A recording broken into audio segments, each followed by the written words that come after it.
Buenos días, hoy estamos con el profesor Iñaki Piñuel Izabala. Para mí es la máxima figura que hay a nivel nacional e internacional en materia de acoso laboral, de una experiencia dilatada, más de 30 años de profesor de la Universidad de Alcalá de Henares. En materia de recursos humanos tiene más de 25 libros que yo recuerde. Yo recuerdo que leí el primero, si fue el año 2001, que era Mobbing, y ya ha ido derivando en otro tipo de libros como es Salir del infierno no de acoso, pero bueno, que sería un buen título para un libro de acoso. Por supuesto. Y bueno, con una amplia experiencia, yo le conocí ya hace, pues creo que fueron 20 años, en un procedimiento precisamente de acoso laboral, donde pedí poder contactar con él porque él ya estaba en los medios. Es una persona que, como he dicho, es referente a nivel nacional e internacional en materia de acoso laboral, y le pedí en este caso a mi padre poder contactar con un profesional para un peritaje en concreto. Y que recuerdo que mi primer contacto con el profesor Iñaki Piñuel, él me dijo que sí, que lo haría, pero siempre que después de pasadas esas pruebas él comprobase que nos encontramos ante una situación de acoso laboral. Y así todos y cada uno de los casos que he llevado con él, siempre desde la honestidad, el trabajo y la profesionalidad que él tiene, y por eso para mí es un placer hoy poder estar con el profesor Iñaki Piñuel. Y por cierto, ese primer procedimiento salió bien y a partir de ahí muchos más. Sí que quería, pues hablando del acoso laboral, empezar por el principio.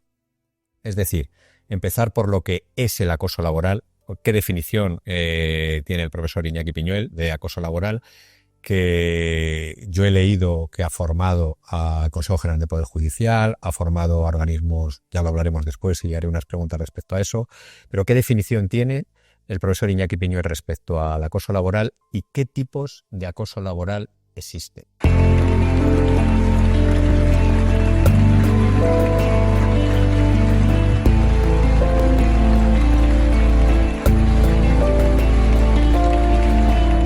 Cuando hablamos de acoso psicológico en el trabajo o acoso laboral, estamos hablando de un continuo y repetido comportamiento de hostigamiento, un continuado y deliberado, subrayo, deliberado maltrato verbal o modal, de modo, que se produce en el trabajo contra un trabajador por parte de otro u otros que se comportan de un modo cruel, de un modo perverso, de un modo lesivo, y que termina produciendo un amilanamiento, un daño psicológico, un daño postraumático, de tal manera que estamos hablando de un trabajador que se convierte en una víctima.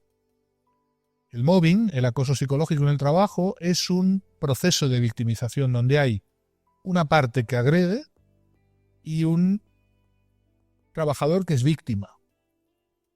Modos o modalidades de acoso puede haber tantas como casi la creatividad del acosador pueda tener, pero en la investigación desde el principio distinguimos entre las modalidades descendente, ascendente y horizontal, porque contrariamente al mito de que solamente habría acosos descendentes por parte de jefes con poder, la realidad es que hay numerosos casos de mobbing que se producen a instancias de compañeros del mismo nivel jerárquico, por tanto, un acoso de tipo horizontal, y también, en ciertos casos, encontramos procesos de mobbing ascendente, normalmente coaliciones de trabajadores que se ponen de acuerdo para eliminar, erradicar, quitar de en medio a un jefe que por alguna razón se ha vuelto amenazante, molesto, y que de esa manera perversa se le puede agobiar, hacer la vida imposible, perjudicar su imagen hasta cargarse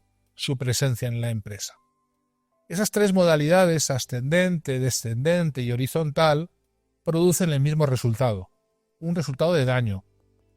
Pero el daño psicológico no forma parte del criterio para definir el mobbing. Claro que un proceso de acoso lleva a un trabajador que es víctima de un daño psicológico evidenciable, mensurable, acreditable por pruebas, por periciales, pero no es necesario acreditar el daño para establecer que hay un proceso de acoso. El proceso de acoso tiene como núcleo las conductas de que se compone, con independencia de que, por supuesto, tarde o temprano, más bien temprano, se va a producir un daño psicológico acreditable.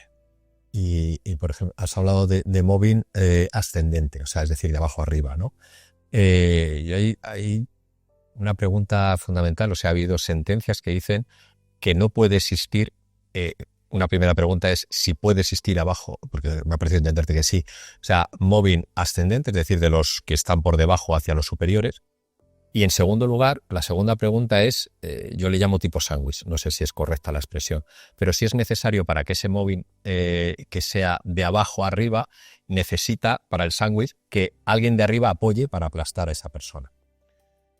Desde el momento en que el mobbing ascendente requiere una fuerza que se consigue de manera colectiva, es verdad que es muy complicado que un subordinado a un jefe le haga acoso si no hay una anuencia, si no hay un consentimiento, si no hay un mirar a otro lado o hacer la vista gorda por parte de los superiores de ese jefe. Pero a veces se consigue mediante una coalición de personas que se ponen de acuerdo y desprestigian, difaman, arrinconan, hacen la vida imposible a un jefe hasta que o bien se va o bien crean las condiciones para que la propia dirección más arriba elimine a ese jefe que para esos subordinados es molesto. Por eso a veces hablamos de un mobbing en bocadillo, en sándwich. De arriba a abajo existe, pero de abajo a arriba puede existir en la medida en que también los de arriba, los de más arriba aprietan y pueden conseguir el mismo efecto. Negar la existencia del mobbing ascendente, en mi opinión, es un error. Por supuesto, yo soy un investigador, soy un psicólogo del trabajo, soy un psicólogo clínico. No es mi ámbito la jurisprudencia, pero entiendo que las sentencias que declaran imposible el mobbing ascendente ignoran que el poder que se ejerce sobre la víctima no es solamente jerárquico.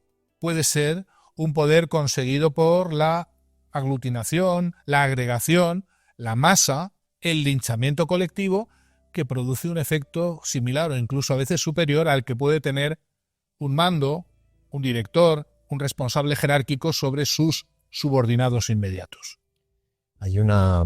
Yo en las visitas que vienen, sea móvil ascendente o descendente, hay una pregunta que es muy común. O sea, viene una persona que, bueno, ahora hay más información a través de las redes, etcétera, de vídeos, pues un gran... tienes un canal de YouTube muy activo en materia de acoso laboral y la gente puede ya informarse, ¿no?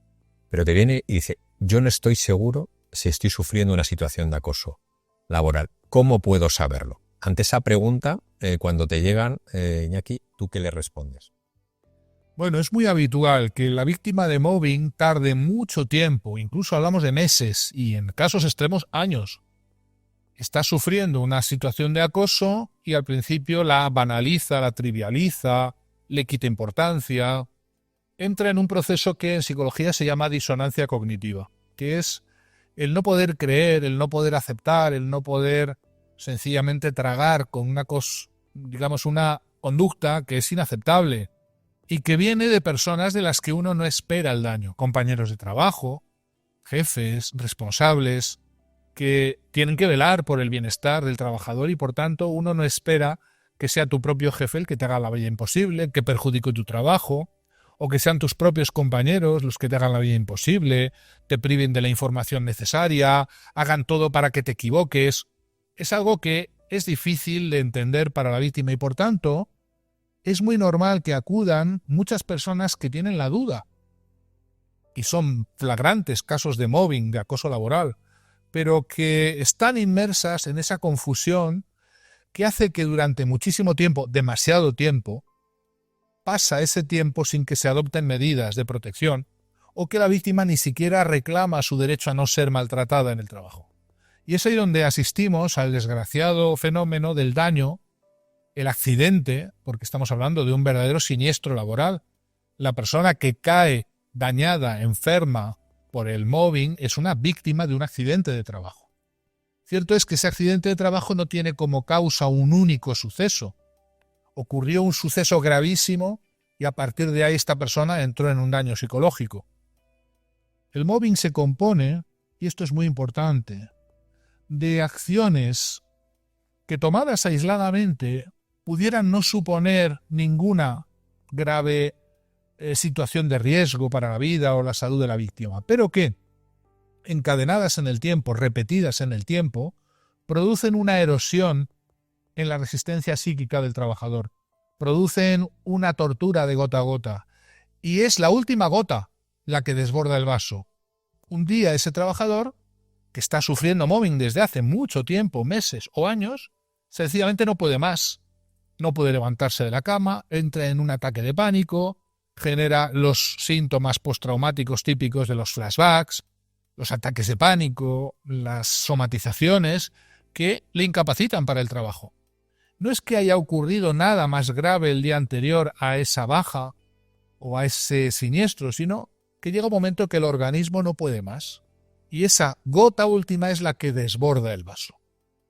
Entonces, es muy importante atender a esto porque durante ese periodo no hay una conducta muy grave que pueda alertar a la víctima, salvo excepciones, que claro que sí, sino es todo un cúmulo de acciones que pasan desapercibidas porque no son muy claras, son encubiertas. Quienes acosan, hostigan a la víctima no declaran abiertamente su intención, más bien declaran lo contrario, que no tienen nada contra la víctima, y por eso ésta pasa mucho tiempo sin que sepa realmente lo que ocurre, y por eso acuden a los abogados, a los profesionales, preguntando, no sé si soy víctima de acoso, cuando en la mayoría de los casos, claro, que lo son, y hay que atender al criterio diagnóstico de las conductas.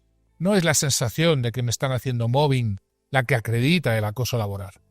No es que yo siento o yo me da una sensación o tengo una percepción determinada, sino la existencia real de conductas reales. Y las conductas se caracterizan por ser observables, por tanto, tasables, por tanto, registrables. Se pueden grabar, se pueden acreditar con testigos. Las conductas no son sentimientos ni sensaciones subjetivas. Y por tanto hay que reivindicar para el acoso laboral una entidad objetiva y objetivable. Me niego a aceptar, como se ha planteado, ya afortunadamente no, pero en el principio de la investigación había quien alegaba que el mobbing era un tema subjetivo, de sensaciones, de particulares percepciones de cada uno. No es cierto. Las conductas existen o no existen. Y en la realidad, si existen conductas de hostigamiento, de maltrato, de ninguneo, de difamación, de deliberado maltrato verbal o modal, estamos ante un riesgo laboral cierto para un trabajador que se va a convertir más tarde o más temprano en una víctima. Yo, la verdad es que es precisamente esas personas que te vienen preguntando si he sufrido en una situación de acoso y al final son los casos más claros de situación de acoso cuando ella más lo pregunta. Pero sobre eso que estabas diciendo, esos pequeños ataques, ¿no? que muchas veces para otras personas no son perceptibles, o sea, esa gota, creo que has dicho, ¿no? que va ahora dando ahí, a mí hay una cosa también que me preocupa, es decir, esa persona que está sufriendo una situación de acoso o cree que está sufriendo una situación de acoso en el trabajo y es esa pequeña gota que va, pum, pum. Son pequeños hechos que sacados individualmente a lo mejor no parecen nada. Y la pregunta va dirigida precisamente a, entiendo que esa persona, yo le llamo el consejo de sabios, pero vamos, cuando tiene a su marido, su mujer, sus amigos, su padre, su madre, cuando le cuenta esas cosas, hay gente que encuentra el apoyo, pero hay gente que no lo encuentra. ¿Cómo afecta ese tipo de situaciones? Es decir, cuando yo entiendo que cuento lo que me ha pasado en mi puesto de trabajo, que he tenido 8 horas, que estoy durante todo el día, llego a mi núcleo donde yo tengo mi relax, mi espacio de seguridad emocional, ¿no? Y le cuento lo que ha pasado y no tengo ese apoyo, o sí lo tengo. ¿Cómo influye esas personas de fuera en una persona que está sufriendo una víctima de acoso? Para la víctima de acoso, lo más importante se convierte en aquellas personas de su entorno familiar, social, por supuesto laboral, que la apoyan. No olvidemos que la víctima de mobbing está viviendo una experiencia de arrinconamiento, de aislamiento, de intentar convencerla de que no vale, de que no sirve, de que no es adecuada, de que no te queremos aquí. Y por tanto, la aceptación de esa persona, mucho más si es incondicional, por parte de una pareja, por parte de una persona de su familia, por parte de otros compañeros, es crítica. Y ese factor es mucho más importante, esa aceptación y ese apoyo, cercano, que quizá muchas de las intervenciones que hacemos los psicólogos, porque eso es mano de santo para una persona en el momento crítico en que se le niega el pan y la sal, se le niega su capacidad, se le niega su idoneidad para el trabajo, que alguno o algunos rompan esa unanimidad. Por otro lado, el propio mecanismo en que se basa el mobbing es un mecanismo viejo y antiguo en la humanidad, conocido como el mecanismo del chivo expiatorio. ¿En qué consiste? En una experiencia por la cual un miembro de la comunidad es aislado, estigmatizado, arrinconado y linchado por la gran mayoría, si no por la totalidad de ese grupo humano. Y cuando digo linchado es a veces eliminado físicamente, físicamente linchado. Esas ceremonias sacrificiales de chivo expiatorización con resultado de muerte, afortunadamente han terminado, pero nos ha quedado ese residuo humano, antropológico, de cuando las cosas van mal, cuando hay crisis, cuando hay caos, cuando hay desorganización o cuando hay malas noticias, buscar siempre el culpable oficial, aquel que se la va a cargar, el cabeza de turco, el que de alguna manera carga con la culpa de todo. Y ese es el candidato prioritario a convertirse en víctima de mobbing. Cuando un jefe mediocre no funciona, cuando no hay resultados, cuando hay caos, cuando hay desorganización, cuando alguien quiere encubrir corrupción, cuando alguien quiere, digamos, correr una cortina de humo sobre cosas que no son buenas, el recurso habitual es crear uno de estos mecanismos, montar un expediente, un caso de chivo expiatorización de algún trabajador que normalmente es el que ha llegado el último, el trabajador más vulnerable, el que ya tenía alguna cojera psicológica por alguna razón o que podía tener menos solidaridad grupal porque ha llegado hace poco, y ese trabajador se convierte en víctima de otros que van agregándose cada vez más y que se convierte esa situación en un todos contra uno. Cuando los juzgados me preguntan tantas veces, fíjate, las veces que lo hemos escuchado, ¿cómo es posible que nadie hable bien de esta presunta víctima de mobbing, ¿no? Eso daría pie a pensar que tienen razón los que la acosan, ¿no? Porque todo el mundo habla mal de la víctima. Y es justo lo contrario.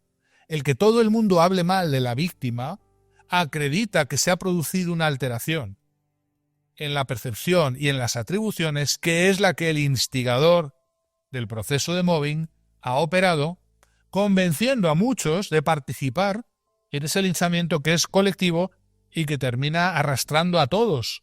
Por eso las víctimas de mobbing se suelen encontrar en una situación de una totalidad persecutoria contra ellas. Y hay muy pocos casos donde alguien o alguno se solidariza a favor de la víctima. Y ese caso es mano de santo porque rompe ese único elemento solidario que está al lado de la víctima, rompe esa unanimidad y garantiza la salvación. Porque esa persona ve que todos no son todos menos uno o menos algunos. Y eso es verdaderamente lo que hay que procurar. Más bien la realidad suele ser la contraria. Las víctimas se encuentran con un muro, con una pared, con una totalidad de personas que forman un gang y que además creen de buena fe estar participando en una acción justiciera, en darle su merecido a alguien, en eliminar un tumor, un garbanzo negro, un punto filipino, alguien que a todas luces no merece estar aquí.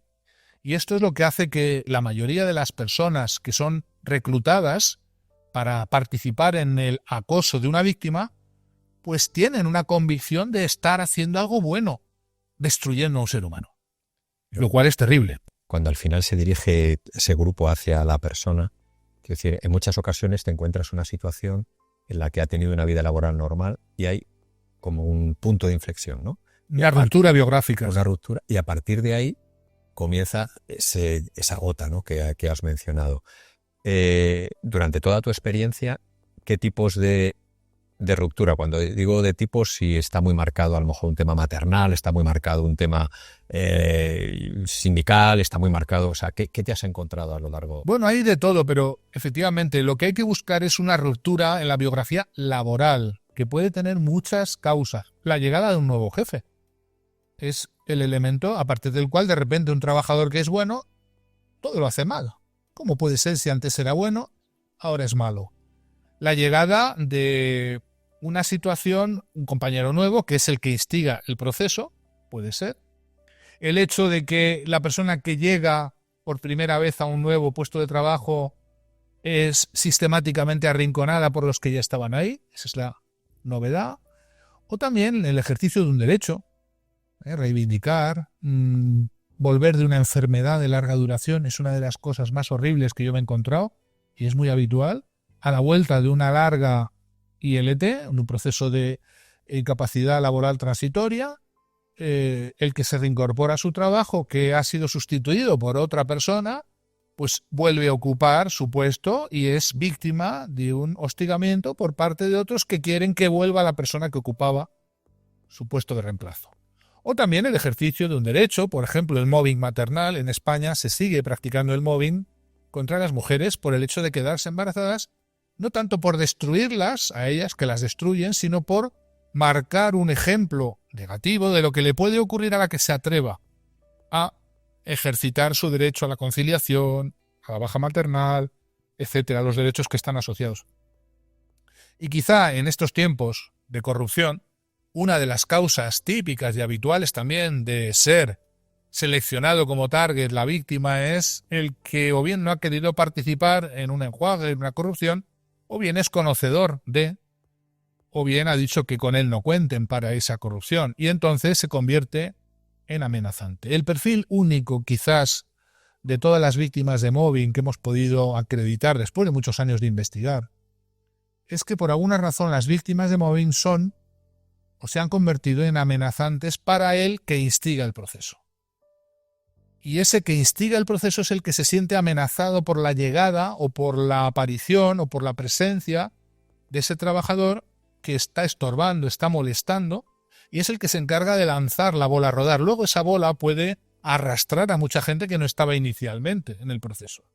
Pero ese carácter amenazante de la víctima, que por cierto la víctima suele ignorar y hay que explicarle, es el que de alguna manera explica, no digo justifica, pero sí explica, por qué de repente se ha convertido en una mala trabajadora, en una mala persona, en un ser indeseable, en alguien que es víctima de toda esa actuación hostil, que amenaza con destruir su salud psíquica y, por supuesto, su rendimiento laboral.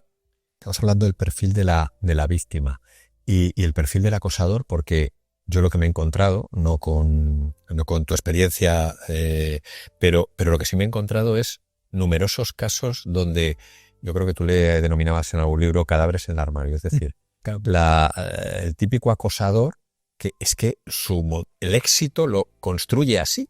¿No? Es decir, y no tiene ni uno ni dos, o sea, va subiendo, ¿no? ¿Cuál es el perfil del acosador?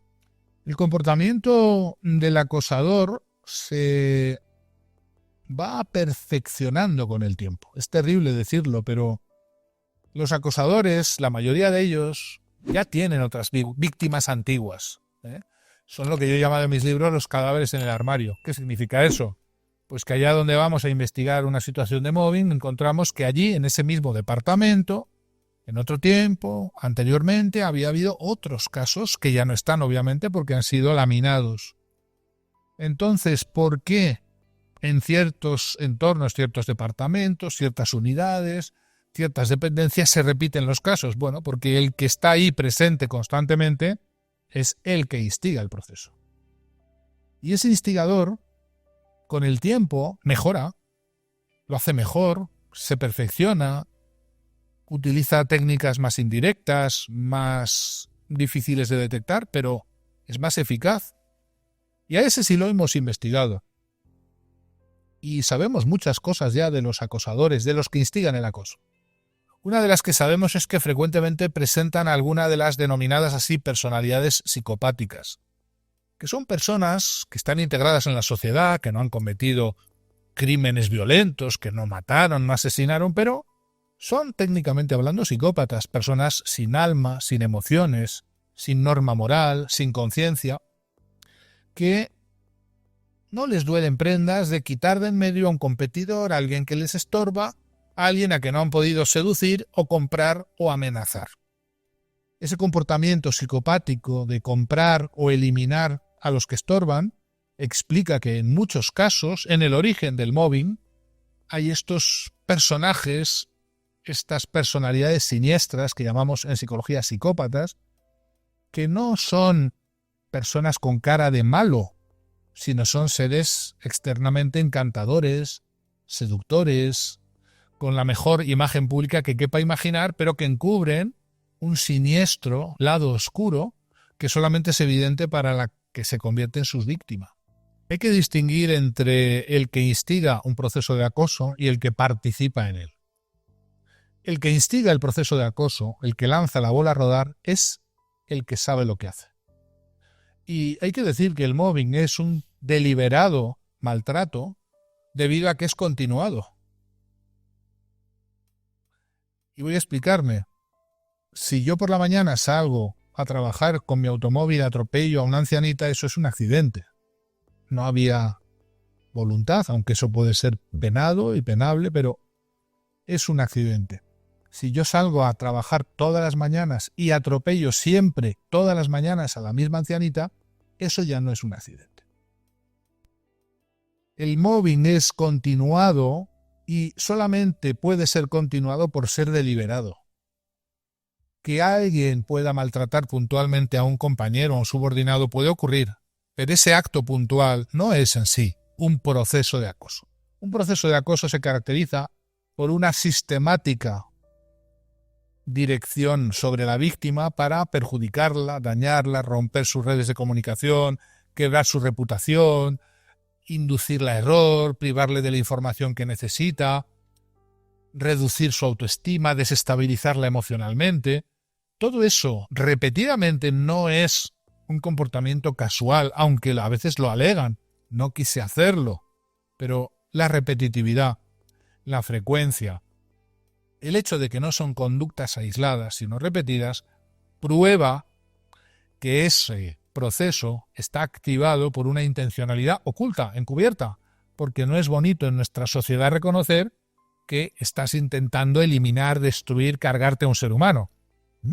Los acosadores son malvados, pueden ser hasta psicópatas, pero no son estúpidos. Y luego están los que participan en el proceso, que son convencidos, son reclutados, en principio, por las técnicas de manipulación del instigador, que va envenenando a los demás, va perjudicando la imagen de la víctima deliberadamente, y estos son víctimas de un engaño, de una seducción, o a veces de un arrastre mimético, porque simplemente linchan a la víctima porque es lo que todos hacen. Ah, yo también participo porque ¿dónde va Vicente? ¿Dónde va la gente? Entonces, claro que están haciendo daño a la víctima, pero a estos se les puede, digamos, no excusar, que no es la palabra que yo utilizaría, pero sí comprender en el sentido que creen que están cumpliendo con un deber cívico, con una obligación moral, destruyendo a una persona. Son víctimas, por un lado, de la manipulación del instigador, por otro lado, del mecanismo que siempre agrega a todos los gangs acosadores, que es el mimetismo, que es el imitar al que está delante. Estás tirando una piedra contra la víctima, yo también la tiro. Y ahí se produce un escalamiento, un embalamiento mimético, algo que cuando llega a un cierto umbral ya no es posible revertir y que convierte a la víctima en una víctima absolutamente indefensa. No conocen ni tienen idea de lo que es el proceso de acoso quienes reivindican que la víctima debería defenderse, debería hacer algo, debería... Es imposible para una persona sola, aislada, contra una multitud o una totalidad, defenderse. Y por eso la que tiene que intervenir, y de esto hablaremos, es la empresa, es la organización. Dejar a la víctima sola ante el peligro, alegando que ella es mayor y puede defenderse, es desconocer el proceso de desequilibrio de poder que afecta a la víctima frente a todo ese gang linchador. Cuando has hablado de atropellar a la anciana un día o atropellar 3 días, yo, cuando antes has definido lo que es el acoso laboral, y hay un montón de definiciones, y hay algunas que te encuentras que es que dice, tiene que ser al menos 6 meses. ¿Vale? esa situación de acoso. Ahora quiero saber tu opinión, porque yo, desde luego, me he encontrado con casos, personas que han sido un hostigamiento, a lo mejor han sido 5 meses, pero ha sido tan bestial como otra persona que lo ha sufrido durante 2 años. Yo quiero saber tu opinión, si existe algún límite temporal. Oye, ¿hay acoso a partir de 6 meses y 1 día, que parece una pena? ¿O ya con 5 meses y 28 días? ¿Cuál es tu opinión? Obviamente no es así. Es una barbaridad pensar que haya que esperar 6 meses y 1 día para estimar que había un riesgo laboral que ha producido el daño. Hay mobbing o acoso laboral desde el momento en que el comportamiento de hostigamiento es repetido, es continuado, no es un hecho puntual. Descartar el hecho puntual, descartar la ocasionalidad, nos permite establecer que hay ahí un proceso. Y obviamente que ese proceso no daña inmediatamente a todo el mundo. Hay personas que caen dañadas más rápido, porque tienen más vulnerabilidad, porque vienen de otros procesos de acoso, de bullying, de maltrato doméstico. Hay muchas víctimas de muchas cosas que están trabajando y que son trabajadores, y tú lo sabes, de especial vulnerabilidad o especial sensibilidad, a los que hay que atender, ¿vale? Pero cuando se investigó el mobbing, y el primero que lo hizo fue Lehman, los investigadores nos preguntamos ¿cuándo es el umbral temporal a partir del cual, como promedio, los trabajadores entran en un daño psicológico? Y ahí nos salió, en el análisis que se denomina así, de regresión temporal, es una técnica estadística, salió un entorno, un horizonte de unos 6 meses. ¿Qué significa esto de los 6 meses? Que como promedio, un trabajador promedio suele tardar 6 meses en empezar a notar el daño psicológico, grave ya, pero muchos trabajadores caen a los 15 días, al mes y medio, y a cambio otros pueden estar 1 año aguantando sin entrar en daño postraumático. El horizonte de esos 6 meses es a partir del cual cabe presumir con razonabilidad que ha habido una alteración y que ha nacido un siniestro, un daño que es acreditable. Pero obviamente la variabilidad humana es muy grande. No hay que esperar 6 meses para acreditar un proceso de mobbing, hay que acreditarlo desde el mismo punto y hora en que esas conductas son repetidas, ocurren sin solución de continuidad y por tanto está incurriendo quien acosa en un riesgo para la salud de ese trabajador, y la empresa debe de tener eso desde el momento mismo en que tiene conocimiento de que está ocurriendo. Estabas hablando de un daño postraumático. O sea, la víctima de un proceso de acoso, que ha sufrido una situación de acoso. Bueno, 2 preguntas, o sea, que nos expliques en qué consiste ese daño, ¿no? El daño postraumático, y cómo puede identificar, porque muchas veces viene un cliente y no se da cuenta. O sea, le haces algunas preguntas, usted por la noche descansa bien, constantemente está pensando a su consejo de sabios, como le digo, usted le está contando constantemente esto, no asimila bien la información, etcétera. ¿Qué le podemos dar, qué ideas a la persona que está sufriendo una situación de acoso para poder identificar, para que le salte la señal de alarma, y en qué consiste, qué es un trastorno de estrés postraumático derivado de una situación de acoso? Las víctimas de acoso laboral experimentan un proceso gradual de quiebra de su resistencia psíquica.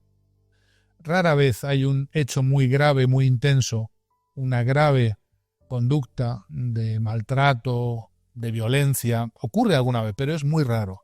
Y por tanto se ven sometidos a una degradación creciente de su entorno laboral y a una pérdida de su capacidad, que es progresiva, que no notan, no advierten, y que se va instalando insidiosamente en forma de daño postraumático. Cuando hablamos de trastorno de estrés postraumático, mucha gente tiene en la cabeza la idea de grandes actos de violencia, crímenes, actos de terrorismo, accidentes, guerras, y obviamente que son actos que producen cuadros de estrés postraumático. Pero no olvidemos que la investigación especializada ha descubierto que también producen esos idénticos cuadros de estrés postraumático, hechos de menor cuantía aparentemente, pero que se repiten en el tiempo, y aunque tengan menor intensidad, tienen mayor impacto debido a que se producen de manera repetida, continuada, en entornos inescapables. ¿Qué son entornos inescapables? De donde no te puedes ir. A un trabajo no puedes renunciar así como así. No puedes dejar de ir a trabajar porque tienes miedo a que te hagan algo malo. No puedes dejar de hacer tu trabajo porque digas que no tienes capacidad de concentración o porque no recuerdas datos o detalles que te está generando el daño postraumático. Entonces, el daño psicológico se realimenta del hecho que estas conductas, uno, proceden de personas significativas de las que no esperamos el daño, compañeros, jefes, gente de nuestro entorno laboral, y además se producen sobre una repetitividad, una recurrencia en ese entorno del que uno no puede escapar, generando una situación de ratonera que explica la aparición de la indefensión aprendida. La indefensión aprendida es ese terrible subproducto del acoso que hace que los trabajadores sometidos a mobbing están convencidos de que no hay nada que puedan hacer. Están psicológicamente y emocionalmente paralizados, no porque no pudieran hacer nada, sino porque la propia situación de acoso, de maltrato, de hostilidad repetida en un entorno inescapable les da un aprendizaje tóxico de que no hay nada que puedan hacer y por tanto ya no intentan nada y por tanto pasan mucho tiempo sin hacer nada, sin reivindicar su derecho a no ser maltratados, sin denunciarlo, sin siquiera comunicarlo a nadie. Y esto es un error, pero es un error inducido por el mismo daño. Las víctimas de mobbing suelen tener en un 95% de los casos trastornos de estrés postraumático que son sistemáticamente mal diagnosticados o ignorados o pasados por alto, como si fueran trastornos depresivos, trastornos ansioso-depresivos, ataques de pánico. Todos esos síntomas existen, pero forman parte de un cuadro más complejo que es el trastorno de estrés postraumático, que precisamente acredita que de lo que estamos hablando es un proceso de victimización. No es una enfermedad endógena de la víctima, no es una enfermedad que trae causa en un misterioso proceso interno, ni menos es una enfermedad genética. Es el resultado normal que ocurre a una persona normalmente cuando es víctima de un comportamiento anormal para el cual nadie está preparado, que es recibir el acoso, el hostigamiento, el maltrato por parte de personas de las que no esperamos ese maltrato y más bien esperamos lo contrario. Y cuando una persona ya llega a identificar la situación, llega a identificar un daño, ¿qué le aconsejas? ¿Qué tiene que hacer esa persona? Primero, ser consciente de su inocencia.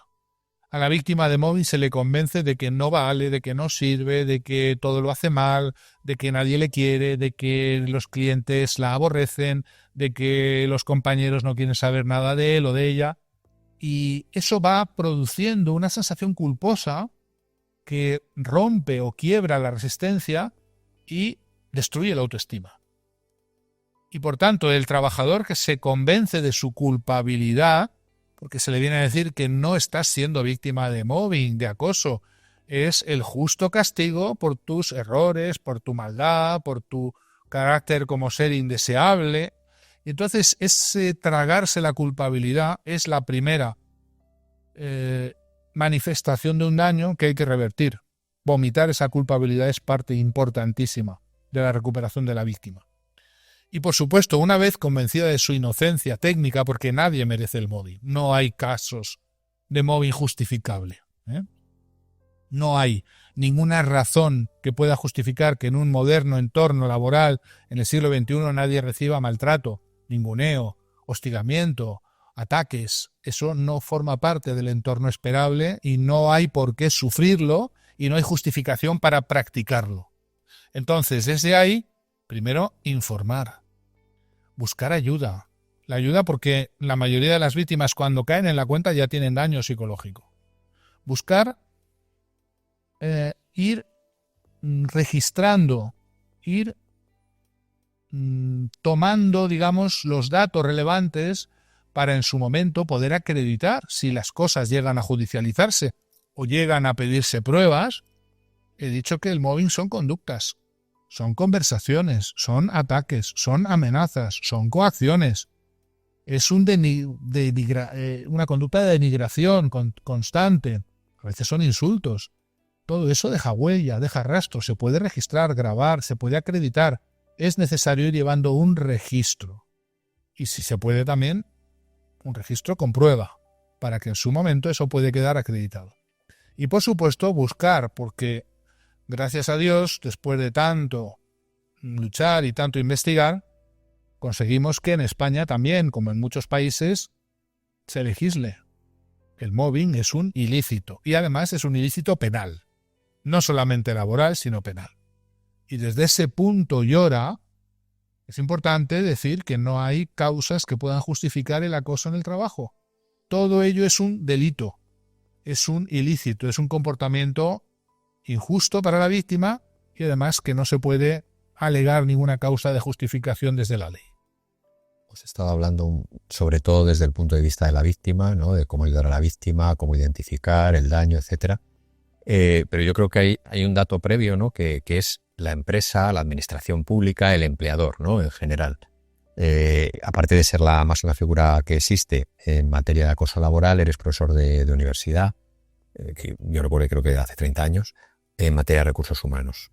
¿Qué puede hacer una empresa para evitar este tipo de situaciones? Es decir, que se produzcan, porque es un hecho y día a día vemos este tipo de casos, ¿no? Pero hablamos de riesgo psicosocial. Pero ¿qué puede hacer una empresa para poder evitar este tipo de situaciones?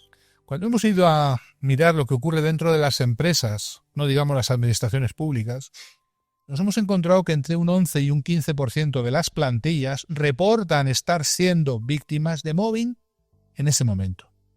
Es una tasa astronómica. Diréis, es una minoría, pero multiplicado por el número de trabajadores en activo en España, en los países que conocemos bien, nuestros hermanos de habla hispana, es una población de víctimas enorme, que van millones de personas a su trabajo todos los días sabiendo que algo malo les va a pasar, descontando que van a sufrir, con miedo a lo que va a pasar, y que se convierte el trabajo no en una forma de desarrollar su personalidad o autorrealizarse, sino en una tortura psicológica. Por tanto, la empresa, la organización, tiene la misión primera de reconocer que estos casos existen. Allá donde vamos y medimos en condiciones razonables de medida, nos encontramos trabajadores que son víctimas. Y por tanto, hay casos de mobbing en todas las empresas, pero son casos encubiertos. De ahí que yo suelo decir que el mobbing es clandestino. Es una realidad que existe, pero encubierta. Obviamente tiene que ser encubierta porque no es de recibo admitir que en tu organización, en tu empresa, haya casos de acoso. Y por tanto hay que decir que no es acoso, que es estrés, que son problemas, que son diferencias de opinión, que son jefes duros, que son incompatibilidad de caracteres, que es que hay mucho trabajo, es que hay estrés. Son alegaciones falsas, son distorsiones que se utilizan para encubrir que hay casos de acoso y que hay víctimas de acoso y que periódicamente esas víctimas votan con los pies. Los que pueden se van, los que no pueden irse se quedan a costa de un sufrimiento infame e ingente, y los de siempre, que son los que triunfan porque no se detectan sus actuaciones, refuerzan su comportamiento y lo hacen cada vez mejor. Y mala noticia para esa organización. Es una fuente de pérdida de valor añadido constante, porque contrariamente a lo que se piensa, las víctimas de mobbing son los mejores de entre los trabajadores. No porque lo diga yo para agradar el oído de las presuntas víctimas, sino porque la misma naturaleza del mobbing, lo que es y por lo que se practica el acoso contra alguien, tiene justamente eso. El ser un buen trabajador resulta amenazante para un jefe mediocre. El ser un buen trabajador o tener éxito es amenazante para un compañero envidioso. El ser una buena persona es amenazante para muchos que no son tan buenas personas. El decir la verdad, el no corromperse es amenazante para muchos que son de esa naturaleza oscura. Por tanto, es un argumento de descapitalización intelectual humana, pero sobre todo de los mejores de entre los recursos humanos. A las empresas no les interesa el mobbing. ¿Y por qué a fecha de hoy, o sea, pese a que la normativa lo obliga, yo creo que debe ser una actividad formativa, ¿no? O sea, todos somos conscientes de que una persona que está subida en un andamio sin un arnés y sin un casco es una ausencia de medidas de prevención de riesgos, ¿no? Llega un inspector, le ve, oye, mira, esto es una ausencia de medidas.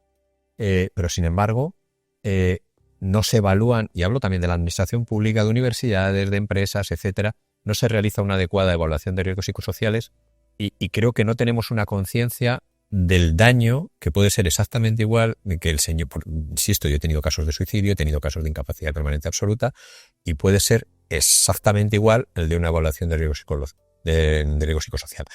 ¿Por qué no tenemos todavía esa conciencia a fecha de hoy? Porque hay numerosas, insisto, hay la administración pública, la primera, empresas privadas, y todavía no llegamos a realizar primero esa evaluación. Voy a detectar si existe un riesgo psicosocial. No solo hablo de acoso, hablo de sobrecarga laboral, de burnout, de otro tipo de situaciones, ¿no? Y no lo evalúo. O las que he visto, que también quiero saber tu opinión, es que eso lo he escuchado también en palabras tuyas y te lo he copiado, que son de cumplimiento. Es decir, tengo hecho el registro de la evaluación, pero luego no hago ningún tipo de medida. Los abogados sabéis muy bien que constatar la existencia de un problema significa adquirir la responsabilidad de resolverlo. Entonces, para muchos responsables de las políticas de recursos humanos, de las políticas de prevención de riesgos, es mucho mejor cumplir, entre comillas, cubrir el expediente haciendo aquello que la ley pide o exige, pero sin llegar realmente a tener que detectar el problema. De tal manera que se cubre el expediente con una posición que yo denomino en broma de cumplimiento, cumplimiento. Entonces, esos trabajadores que están en esas empresas reciben cuestionarios en los que no se les pregunta por el riesgo concreto de acoso, por las conductas de acoso. A esos trabajadores en las revisiones médicas no se les pregunta por ciertos riesgos psicosociales como es el mobbing, como es el estrés, como es el burnout, y por tanto, si no les preguntas, no aparece el dato, no relevas el dato hacia arriba. Entonces, hay que tener en cuenta que una forma de no tener que enfrentarse al problema es negar su existencia, minimizarlo o desviar la atención sobre otros temas menores. El practicar esa política de aparente cumplimiento de la ley, pero sin entrar en el fondo de lo que es la verdadera prevención de riesgos, es una práctica muy habitual en España y en muchos países. Se practica para intentar pasar por encima del problema, pero cumplir técnicamente hablando con lo que pide la legislación. Y es una práctica demoledora porque deja completamente fuera del foco de atención problemas gravísimos, causas de pérdida de la eficacia, de la rentabilidad y de la productividad que son importantísimas para una empresa, no digamos para las administraciones públicas. Entonces hay una constante posición de negación. El negacionismo en materia de mobbing está muy extendido. Se viene a decir que puesto que no aparecen en las encuestas de prevención de riesgos, no hay casos de mobbing, pero no pueden aparecer si no preguntas por ellos, si no haces las preguntas adecuadas, si no incluyes las dimensiones. Y es una verdadera vergüenza que todavía hoy la mayoría de los cuestionarios que presuntamente miden riesgos psicosociales no preguntan por el mobbing, no preguntan por el acoso en el trabajo, ni por las conductas que ya sabemos desde hace décadas son típicas y habituales entre las víctimas de acoso. Te quería preguntar, en esos riesgos psicosociales muchos pasan un test y nos olvidamos. ¿Qué debería hacer una entidad comprometida un poco con los riesgos psicosociales? O sea, pasas un test y de cómo debería ser ese test, qué debería identificar y qué se debería hacer después para tener una adecuada política en materia de riesgos psicosociales. Suponiendo que ese test que pasa esa entidad de prevención es válido, pregunta por el problema y encuentra el problema, lo que tiene que hacer es volver a medir con la misma herramienta al cabo de un tiempo, para verificar si la existencia del problema se mantiene, se ha reducido y, por tanto, validar o invalidar las medidas que se han tomado. Se hace un test y ahí queda el dato. No se vuelve a medir nunca más o se vuelve a medir en tiempos muy posteriores, pero sobre todo lo que no se hace es nada para reducir el problema, atajar el problema, y no se mide la posible terminación del problema por la eficacia de esas medidas. Por tanto, vivimos una situación de, digamos, de dar palos de ciego. Piensan que dar unas charlas, dar unos cursos, hacerles pasar por una formación, son medidas eficaces para reducir el mobbing sin que haya ninguna evidencia de que eso tenga una incidencia en la reducción de las tasas reales de acoso. ¿Por qué? Bien porque no se mide o bien porque los cuestionarios no miden ese aspecto. Yo, Iñaki, te conocí hace 20 años precisamente por un informe pericial. Yo te quería preguntar sobre eso, porque claro, para nosotros los abogados es muy importante poder acreditar una relación causa-efecto entre los hechos, que eso nos corresponde a nosotros, evidentemente, poder acreditar, a lo que has hecho referencia antes, que hay que acreditar esos hechos, y el daño, que se estaba hablando del trastorno de estrés postraumático, ¿no? ¿Qué debe contener? Dos preguntas sobre el informe pericial. ¿Qué debe contener un buen informe pericial? ¿Qué pruebas se deben realizar, a tu juicio? Y en segundo lugar, después de, yo te conozco hace 20 años, pero tu experiencia en informes periciales es superior, ¿no? Pero a lo largo de todos estos años, de tu experiencia en los juzgados, ¿has visto algún tipo de evolución? ¿Has visto, me refiero a la hora de interpretar las situaciones de acoso? Tú has dado formación, yo he leído un libro al propio Consejo General del Poder Judicial. ¿Has visto que realmente exista conciencia, que haya una evolución? ¿Cuál es tu experiencia? Bueno, podríamos hablar en estos, vamos a llamar, últimos 25 años, que son los años que llevamos en España hablando de mobbing. Tuvimos una primera etapa en la que los jueces no sabían ni de qué hablábamos. Móvil, el teléfono móvil, no sabían, ni el término sonaba, ¿no? Hubo también una reacción de los abogados, sobre todo del sector laboralista, que durante un tiempo, por si acaso, en cualquier despido alegaban mobbing, lo cual creó una inflación de demandas falsas, porque no todos los despidos tienen el mobbing como causa, Y por tanto eso también nos generó un problema de una inflación de casos que eran falsos, positivos, ¿no? Luego hubo una época en la que la inspección se tomó muy en serio el evaluar si se estaba teniendo en cuenta las obligaciones en prevención de riesgos, y por tanto hubo unas campañas muy fuertes de concienciación y de sanciones para las empresas que no evaluaban los riesgos psicosociales, incluido, por supuesto, el mobbing. De un tiempo a esta parte hemos llegado a una situación un poco de, yo llamaría de equilibrio, ¿no? Donde hay sentencias muy interesantes, donde los tribunales ya llevan años reconociendo la existencia flagrante de casos graves, de daños y por tanto de la vinculación que hay, esta causa está ganada.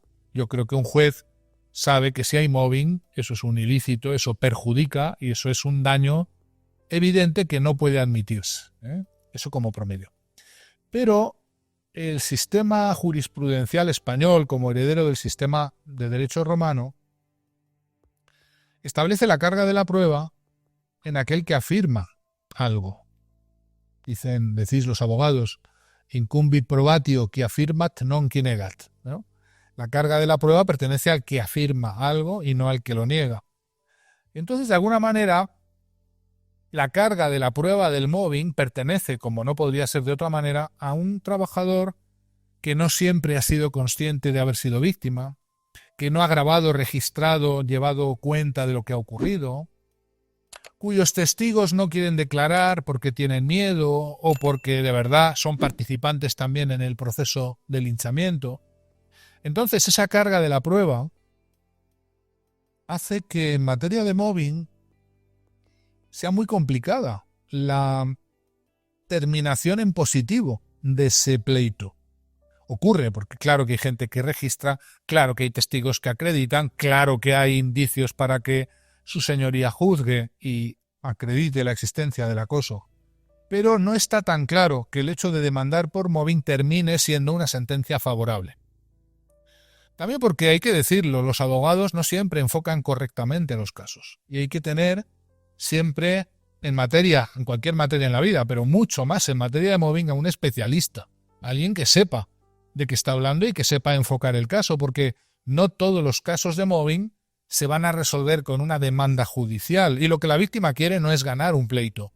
Lo que la víctima siempre quiere es que le dejen en paz, que le dejen trabajar, que dejen de machacarla, que dejen de hostigarla, que dejen todas las actuaciones hostiles y no ir a que un tribunal te dé la razón, dándose a veces la paradoja de que habiendo ganado sentencias judiciales por mobbing, Las víctimas regresan a su puesto de trabajo y ¿qué se encuentran? De nuevo el mobbing.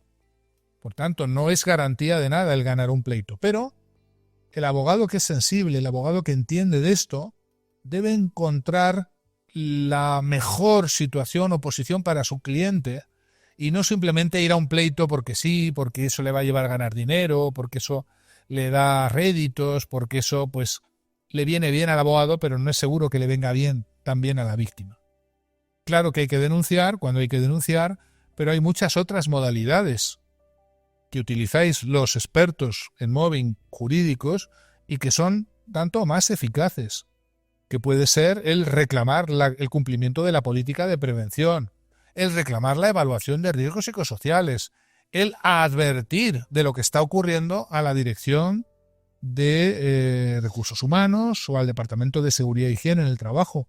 Hay muchas modalidades de intervención que se ignoran y que hace que las víctimas no siempre están siendo bien asesoradas por quienes debieran ser parte de la solución y se convierten en parte del problema. Entonces, todo esto hace, por cerrar la pregunta que me has hecho, un panorama judicial muy incierto, donde muchas veces se pierden casos que son evidentes y flagrantes porque no se han enfocado bien o porque la intervención que había que haber realizado no era una denuncia judicial, sino era otra alternativa que el abogado debería haber visto e interpuesto previamente.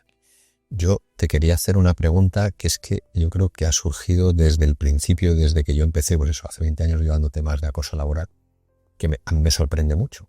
Se hacen protocolos, que luego te preguntaré sobre los protocolos que hay de acoso, tu opinión. Pero al final concluyen y normalmente la conclusión, además en procesos que ha habido, no cuando hablábamos del atropello a la anciana, no de una vez que le atropelles o incluso 2 veces, sino te llevo atropellando 18 meses. Y la definición que realiza la administración es un conflicto laboral. Claro. Y archiva. Yo te quería preguntar que distingas, o sea, para que podamos saber cuál es la distinción entre un conflicto laboral o una situación de acoso.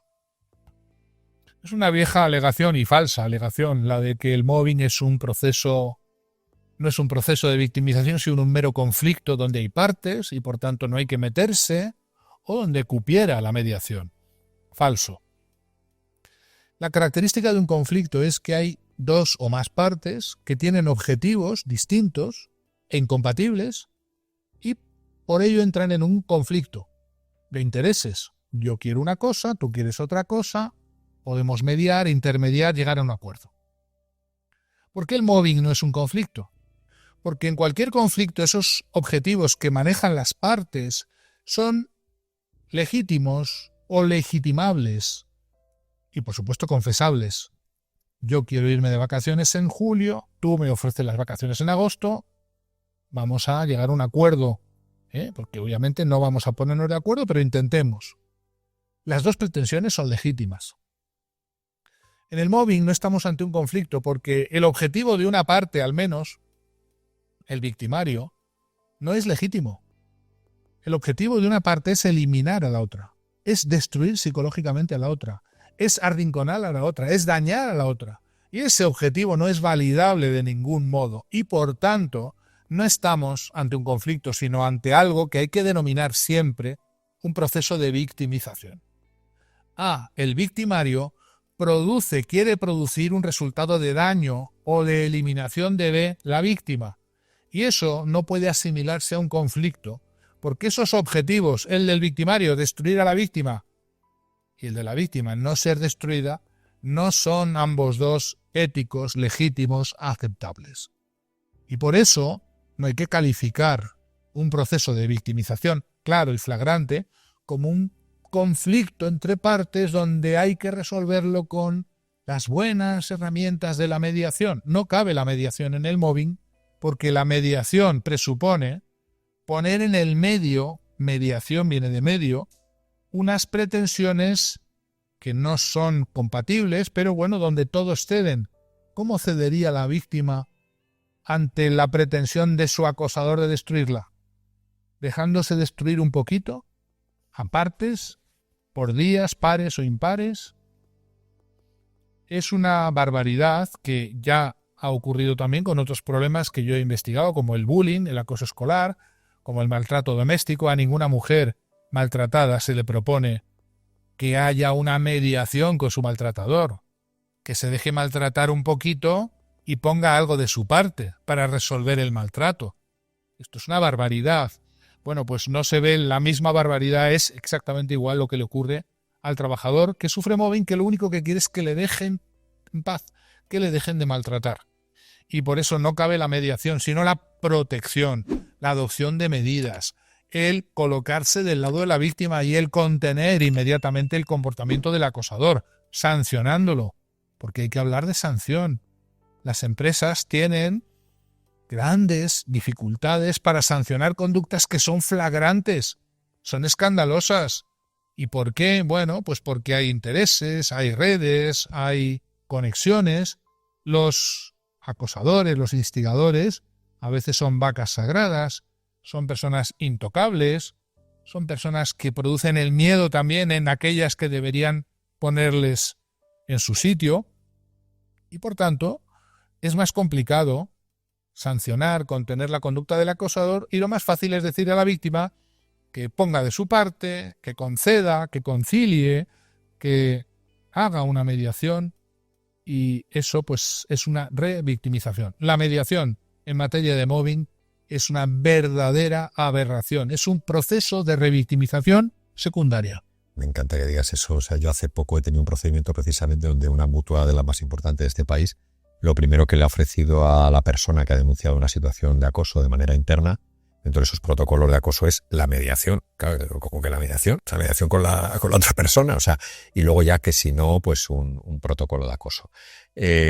Hablabas, vamos a suponer que se ha identificado una situación de acoso, que al final, incluso dentro de un protocolo de acoso, se ha conseguido acreditar que sí existe una situación de acoso laboral.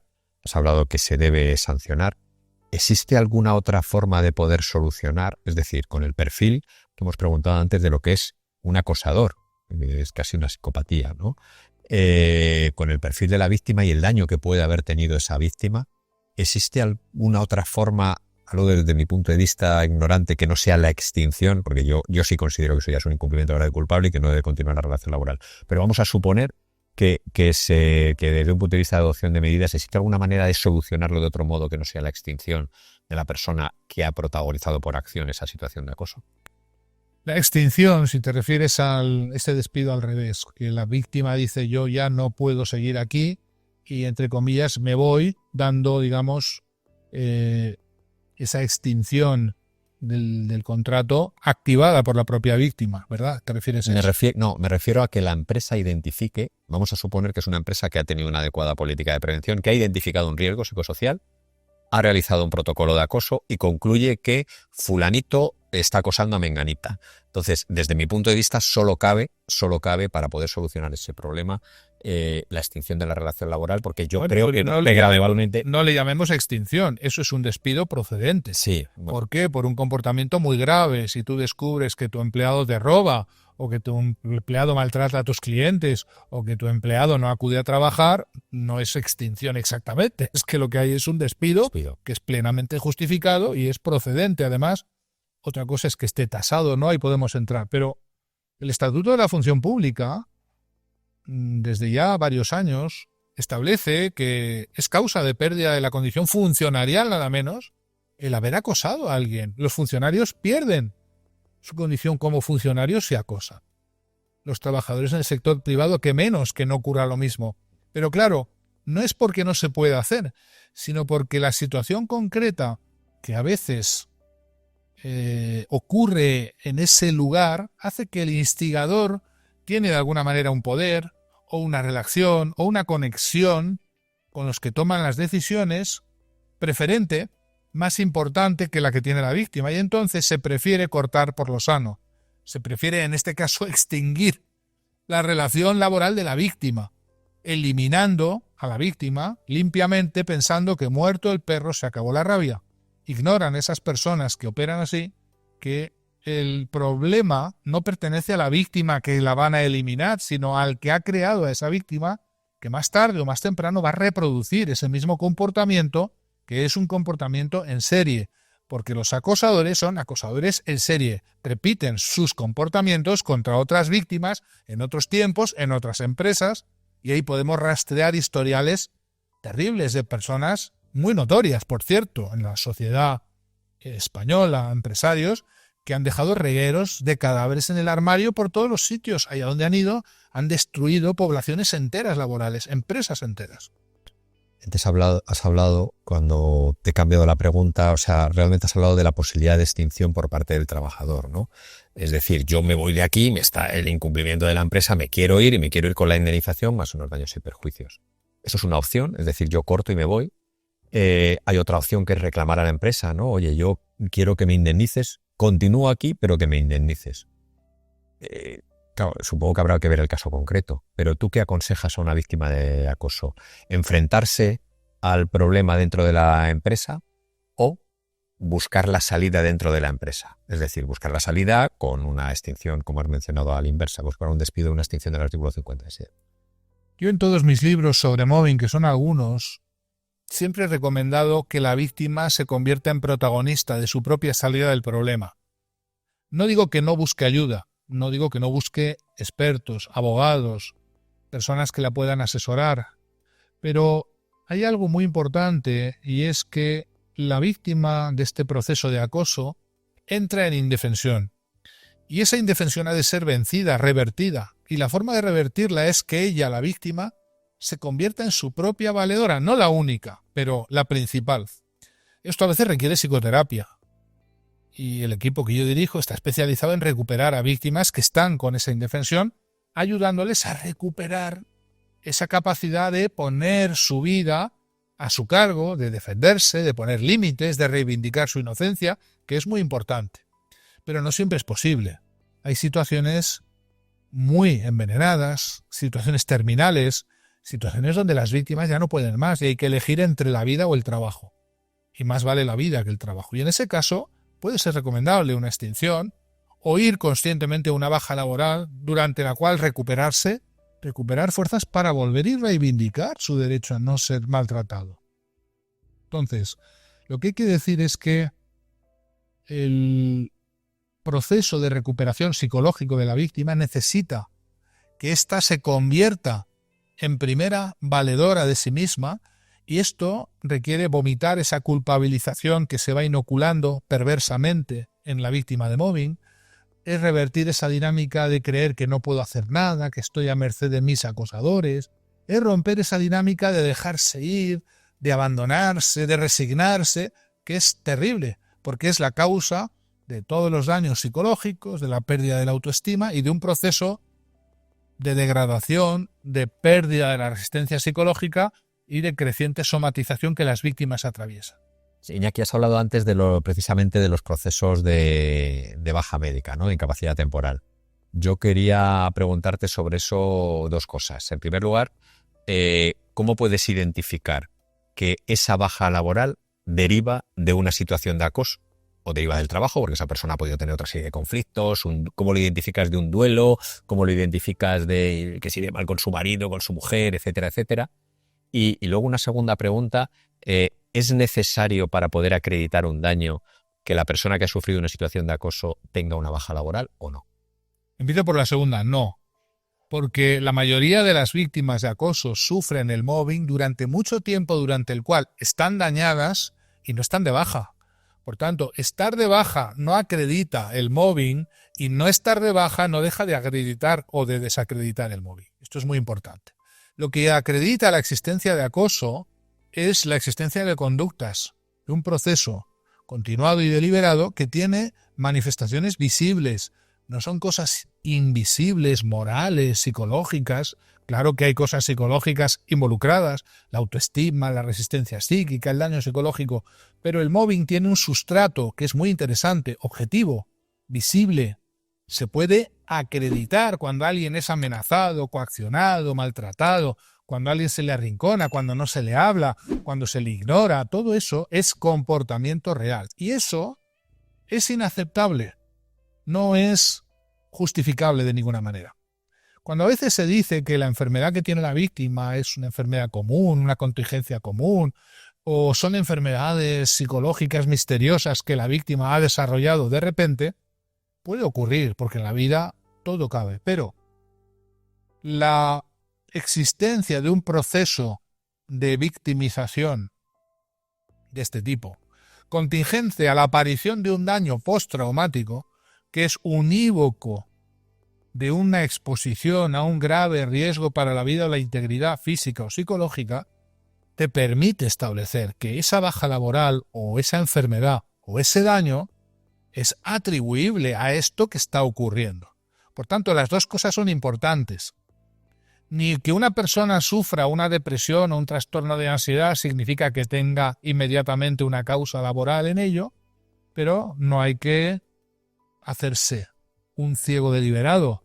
Cuando hay procesos de victimización como estos, reportados por las víctimas, acreditados con pruebas, con grabaciones, con registros, con testigos, y hay un daño postraumático que, por cierto, se puede acreditar y medir con pruebas psicológicas, con expertos que podemos acreditar la existencia de ese cuadro, hay que definitivamente concluir que esa baja laboral no es una contingencia común, no es una enfermedad particular, misteriosa que le haya ocurrido a ese trabajador, como puede ser una gripe, un catarro o, qué sé yo, una fractura, un traumatismo. Es un siniestro que se ha producido dentro de la organización por causas directamente atribuibles a una mala praxis organizativa, y es haber permitido que estas cosas ocurran, porque aquí viene la clave. La organización, el empresario, en el caso de la administración pública, el Estado, tiene una posición de garante. No puede lavarse las manos diciendo que esto es imposible de prevenir o de predecir o de detener. No es cierto. Y cuando ese siniestro ocurre, es así que ha ocurrido, ha quedado acreditada la incuria, el abandono de esa obligación técnica de velar por la salud de los trabajadores y de prevenir y, cuando ocurre, bloquear y contener esas manifestaciones, porque el mobbing, como digo, el acoso en el trabajo, se compone de conductas, y no conductas que ocurrieron un día y ya y nadie pudo prevenir, sino conductas que ocurren sobre una base de repetición, recurrencia, continuidad, que todo el mundo es capaz de ver y que hay obligación moral primero y legalmente exigible después de detener y atajar. Se habla de prevenir y contener. Hemos hablado antes de la prevención de riesgos psicosociales y no te he preguntado, yo creo, sobre un aspecto fundamental dentro de lo que es la prevención, que es una vez detectado o incluso una vez denunciado por parte de la víctima. Yo el otro día había un cliente de una empresa que claro, me empezó a enumerar los protocolos que tiene y se tiró como media hora diciendo el protocolo anti no sé qué, protocolo anti no sé qué. Porque, bueno, lo importante es que funcione, ¿no?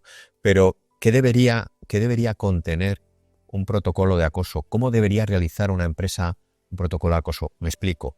Tiene que ser externo, tiene que ser con un especialista independiente, debe realizarse alguna prueba del tipo pericial como las que habíamos hablado antes. ¿Qué debería contener un protocolo de acoso?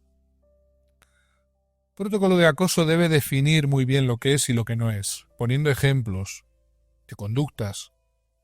Debería divulgarse para que todos los trabajadores sepan que existe el protocolo y, por tanto, que hay posibilidad de reivindicar ese derecho a no ser maltratado. Debe contener medidas sancionadoras, porque no se puede ir de rositas a aquel que resulte acreditado que ha acosado o está participando en el acoso. Medidas sancionadoras que deben llegar hasta por supuesto, la sanción definitiva, que es la exclusión, el despido, que es el final. Y sin llegar a eso, por supuesto, medidas sancionadoras previas, medidas de advertencia, medidas que pueden ser intermedias.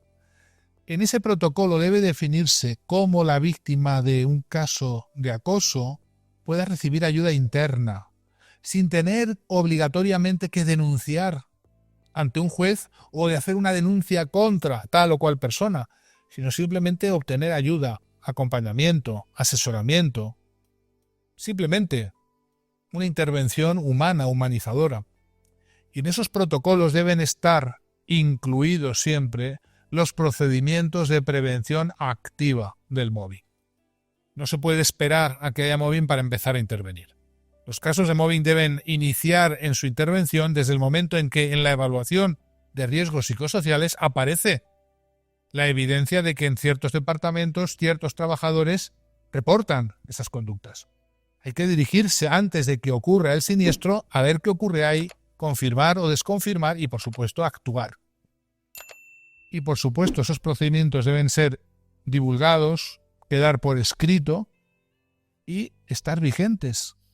No ser papel mojado, no ser medidas, digamos, estéticas que quedan muy bien, que hacen un efecto, que permiten cumplir con la obligación legal, que claro que es desde el 2010 en España el tener estos protocolos para empresas y administraciones públicas, y por tanto el problema es que esos protocolos deben buscar sensiblemente, realmente, de verdad, terminar con el problema y no hacer algo para que parezca que hacemos algo y todo siga siendo lo mismo.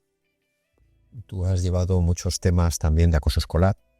Estamos hablando ahora de acoso laboral, no nada que ver con el acoso escolar. Pero ¿has tenido la experiencia de personas que han protagonizado acoso escolar en la época del colegio y luego han continuado en la época laboral? Y también víctimas de acoso escolar en la época del colegio que luego han sido víctimas de acoso laboral. Sí, y no solo. Las personas que vienen de situaciones previas donde han recibido maltrato familiar, acoso escolar, maltrato doméstico, violencia doméstica, todo eso es un factor que agrava y acelera el proceso de quiebra psicológica. Muchas personas alegan que la existencia de traumas anteriores invalidaría la acreditación de un caso de acoso porque esa persona ya, entre comillas, viene coja de otros procesos. Y sin embargo es todo lo contrario. Nuestra legislación establece, y muy correctamente, que los trabajadores de especial vulnerabilidad deben ser tratados de manera especial como trabajadores a los que hay que cuidar y proteger de un modo específico y distinto. Y por tanto, alegar que es que esta persona sufrió maltrato doméstico hace 4 años, 5 años, o tuvo un divorcio traumático y por eso ahora, es que claro, en cuanto le gritas, en cuanto le chillas, en cuanto lo maltratas, se viene abajo, claro, natural, porque tiene esa vulnerabilidad incremental que debe ser protegida, no lo contrario. No es un argumento de descarga de la responsabilidad, sino de agravación.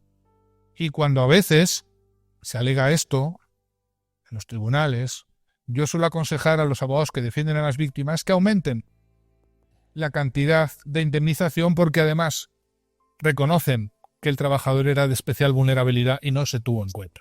Es que eso yo creo que es un caso claro, es decir, yo estoy descargando camiones y tengo un problema en la espalda y me pones a descargar los camiones más pesados, yo creo que todo el mundo vería evidente que va en contra de la prevención. No me pones la faja o no me pones una ergonomía adecuada, pero sin embargo, si yo tengo una especial sensibilidad por la razón que tú has explicado y me sometes a un estrés igual o mayor... No es una especial sensibilidad, es una especial vulnerabilidad. Que ha de ser, según la Ley de Prevención de Riesgos española, atendida y adaptarse el puesto. No solamente que no debe ser ignorada, sino que debe ser atendida y debe adaptarse muy especialmente a esa situación. Es decir, nuestro ordenamiento jurídico lo tiene muy claro y obviamente en el sentido más humanizador. No se puede decir que las víctimas que lo fueron de otros problemas, que Dios las bendiga y peor para ellas y es su culpa porque claro, si no las hubieran destruido antes otros, pues ahora aguantarían mejor los golpes que les damos. Eso es una barbaridad. Y no será al contrario, que dice una persona que ha sufrido una situación como la que has descrito, puede o tiene la capacidad, precisamente porque lo ha vivido, de poder identificar. Porque antes no, es lo contrario. ¿No? Cuando una persona ha sufrido traumas relacionales, como es el acoso, has puesto muy buenos ejemplos, el acoso escolar es un trauma relacional, igual que el mobbing en un entorno inescapable, porque el colegio para el niño que va al colegio es inescapable, no puede no ir al colegio. Y esa situación de acoso, de maltrato, de otros traumas relacionales, incrementa la vulnerabilidad, es decir, hace que la víctima pueda de alguna manera ser mucho más trivializadora, banalizadora y normalizadora del maltrato que recibe. No al revés, no más sensible, no más hipersensible, no más tiquismiquis, hipervigilante. Puede ser hipervigilante, pero no, lo normal, lo habitual, es que la víctima de un trauma relacional temprano anterior tiende a ser más probablemente víctima porque tarda más tiempo, tiene menos recursos, tiene menos posibilidad de confrontar. Su línea de resistencia está mucho más baja porque ha quedado consumida su resiliencia. El capital con el que todos nacemos para aguantar cosas, para aguantar combates, maltratos, situaciones complicadas, ha quedado disminuido y por tanto cuando llega el mobbing su, digamos, nivel de combustible está muy bajito. Es todo lo contrario, por eso hay que atender especialmente a esa vulnerabilidad. Pues muchísimas gracias, profesor, yo la verdad es que he aprendido muchísimo en este rato en el que hemos estado y no sé, si quieres dejar un mensaje lo primero darte las gracias, ¿no?, por haber compartido este momento con nosotros y si quieres dejar un mensaje a las víctimas, algo que tú quieras decir. Pues sí, me gustaría decir que las víctimas tienen la posibilidad de volver a recuperarse, a volver a ser las personas que eran antes del acoso, hacer una vida normal, porque son normales, aunque se les ha convencido de que son seres extraños, repulsivos, negativos, odiosos, ¿verdad?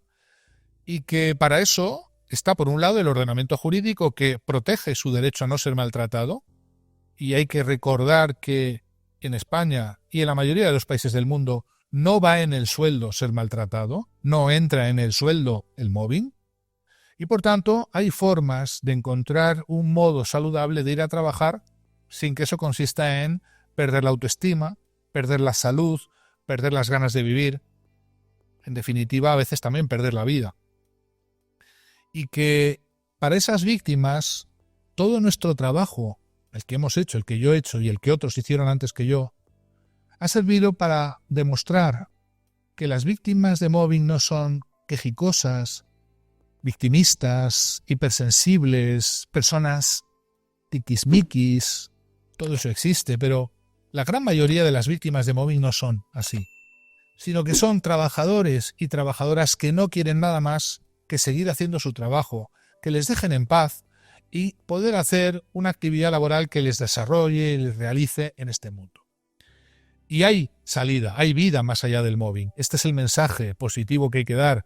La víctima que está pasando, que esté escuchando esta emisión, la víctima que está pasando el mobbing, a veces está pensando en quitarse la vida, en desaparecer, en tirar la toalla, en abandonar el trabajo, la función pública. ¿Cuántos funcionarios hemos visto que han dejado el puesto como funcionarios? Y hay que reivindicar que hay posibilidad de hacer frente a esa situación y hay vida más allá del mobbing. Esa vida, por supuesto, queda acreditada por miles de personas que han salido adelante, se han recuperado, han encontrado abogados que los han defendido, psicoterapeutas que los han atendido y los han sacado adelante. Y hoy cuentan el mobbing como una mala noche en una mala posada, un proceso que terminó y se acabó. Y hoy son los que más y mejor defienden a otros trabajadores cuando en su entorno ven que les pasa también lo mismo que a ellos les pasó. Por tanto, se convierten en agentes de cambio, en personas especialmente sensibles a lo peor del mundo laboral y entre las cosas peores, desde luego que está este acoso laboral. Y te pediría un mensaje, el mensaje para la víctima y un mensaje para las personas que están protagonizando una situación de acoso por acción u omisión, que se están dando cuenta, especialmente de decir, joder, yo la de acción ya me cuesta, porque he dicho que hay una psicopatía y me cuesta saber que al final pueda servir de algo, ¿no?, el mensaje. Pero a lo mejor las que lo están haciendo por omisión y están dando cuenta, estoy participando en algo oscuro. ¿Qué mensaje le mandarías a...? Tienen que saber que el ordenamiento jurídico español está directamente en contra de lo que están haciendo y que están incurriendo en un grave riesgo penal, ilícito penal, porque el mobbing es un delito penal, además de que lo sea laboral. Y que ese comportamiento no les va a llevar a un mejor resultado. Más tarde o más temprano, estas actuaciones quedan al descubierto, quedan las cartas boca arriba, el acosador se encuentra identificado a plenas luces, y ese reproche que es moral, pero que también es jurídico, puede ser muy peligroso para la propia carrera profesional. No siempre los acosadores salen tan bien parados. Que lo piensen, porque ya que no son buenos, al menos que sean prudentes. Ya que muchos de estos psicópatas integrados no van a cambiar, no van a mejorar, al menos que sean lo suficientemente prudentes para no terminar con sus huesos en la cárcel. Yo te quería preguntar también en relación con las víctimas. A mí, personalmente, me vino, cuando empecé a ver el tema del acoso, mi libro de cabecera era el primero, yo creo que es del año 2001. 2001. Mobbing. Mobbing, cómo sobrevivir al acoso psicológico. Al acoso psicológico. De hecho, tenía varios, ya no tengo ninguno, porque el problema de dejar los libros es que no te los devuelve. Pero yo creo que, bueno, tienes también un canal de YouTube, ¿no? Etcétera. Pero ¿dónde pueden adquirir? Porque a veces es complicado dónde se puede adquirir ese libro, que para mí es de cabecera para una persona que esté sufriendo. Bueno, mis libros se pueden adquirir, muchos de ellos ya son muchos años, están en todas las bibliotecas universitarias, todas las bibliotecas municipales, los pueden encontrar, no hace falta que se los compren. Y algunos están, lamentablemente, copiados en PDF en Internet, no es difícil encontrar. Y todos tienen aproximadamente un mensaje similar. Son los modos y maneras de comprender, entender, razonar el problema y encontrar una brújula para poder hacerse cargo de lo que está ocurriendo y poder tomar las riendas de esa situación y convertirse en protagonistas de la salida del problema. Se trata de sobrevivir. En el mobbing no hay victorias, solamente hay diferentes grados de derrota. Por tanto, de lo que se trata es de minimizar esa derrota y dejar los menos pelos posibles en la gatera, pasar lo antes posible por ese trance y salir de él para resurgir y hacer una vida nueva, como han hecho miles y miles de personas. Yo, de ese resurgir, mi experiencia personal con los clientes que yo he tenido clientes que han sufrido una situación de acoso y han tenido muchísimos años de tratamiento y estaban exactamente igual. Sin embargo, quiero decir, lo puedo decir y yo quiero decir, siempre he dicho que el tratamiento con las personas que yo he tenido, tus pacientes, sí les veo que salen adelante. ¿Por qué? Porque creo que es una atención específica y digamos, con un tratamiento, ¿qué tipo de tratamiento es? MDR, ¿no? Y ¿cuánto tiempo puede una persona, supongo que dependerá del tiempo que haya sufrido esa situación de acoso, dependiendo del plazo que le haya identificado, del daño que tenga, ¿no? Pero ¿cuánto tiempo necesita una persona para, dentro de ese mensaje de esperanza que has dado antes, que se puede salir, que se puede volver a hacer vida normal, para poder llegar a hacer una vida normal? Juan. El periodo de recuperación es muy variable porque hay personas muy dañadas, personas menos dañadas, hay personas con más apoyo familiar y social, personas con menos apoyo. Eso es muy importante como modulador del tiempo de recuperación. Pero podemos pensar que en un periodo de 1 a 2 años puede recuperar a una persona con estrés postraumático a través de las técnicas, digamos, de más reciente utilización, como es MDR, como son las técnicas para reprocesar y desensibilizar el trauma, y que nos han permitido reducir sustancialmente los periodos que antes eran de años y años de recuperación.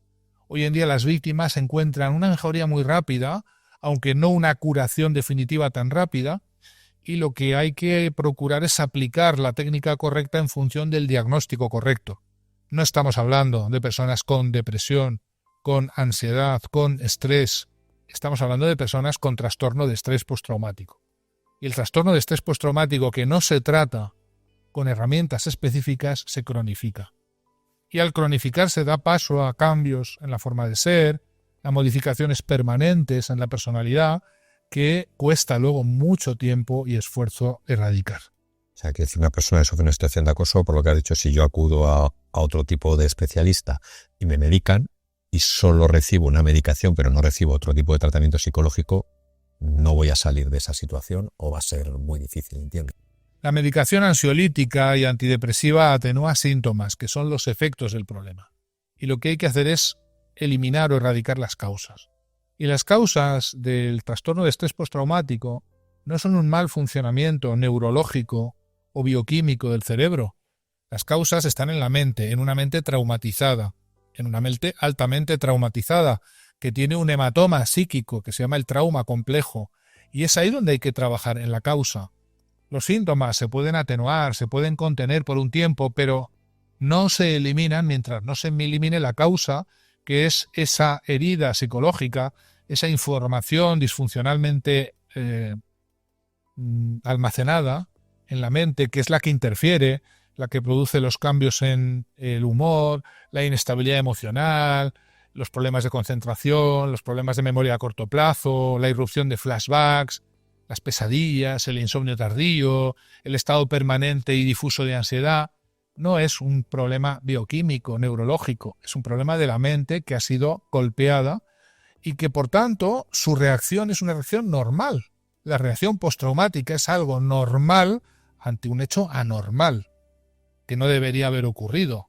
Pero no estamos hablando de un enfermo en el sentido de una persona con una patología química o bioquímica, sino un enfermo dañado mental o psicológicamente por un trauma relacional. ¿Cómo puede ser que sin tocarle el pelo a una persona, sin agredirla físicamente, sin causarle heridas externas, se le haga tanto daño?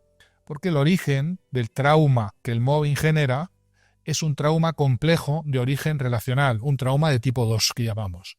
Y esos traumas se curan con herramientas que atacan la causa, que es una causa mental y psicológica.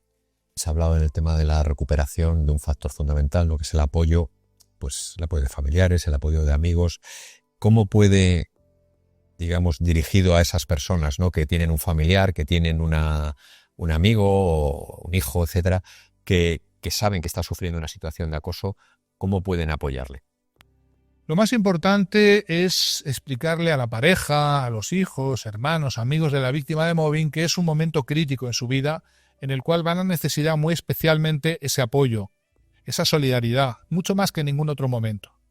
Y el peor pronóstico es cuando las víctimas de mobbing arrostran además pues, un divorcio, una separación, un abandono familiar o social, porque se encuentran solas literalmente. A la víctima hay que hacer acompañar en las terapias a su pareja o a sus familiares para explicarles lo importante que es en este momento prestarle todo el apoyo incondicional posible. No cuestionar sus actitudes. A veces las víctimas de mobbing se encuentran que en casa tienen un segundo frente porque se las cuestiona, se les ataca, se les dice si hubieras hecho, si no hubieras hecho. Es un segundo frente. Y ese segundo frente no están preparadas en este momento para enfrentarlo. Muy importante, el factor más importante, ya desde Lehmann se conoce, el factor más importante en la recuperación psicológica y emocional de la víctima de mobbing es el apoyo intrafamiliar, su pareja, sus amigos, sus familiares que estén de su lado. Muy importante. Muchas gracias, Iñaki.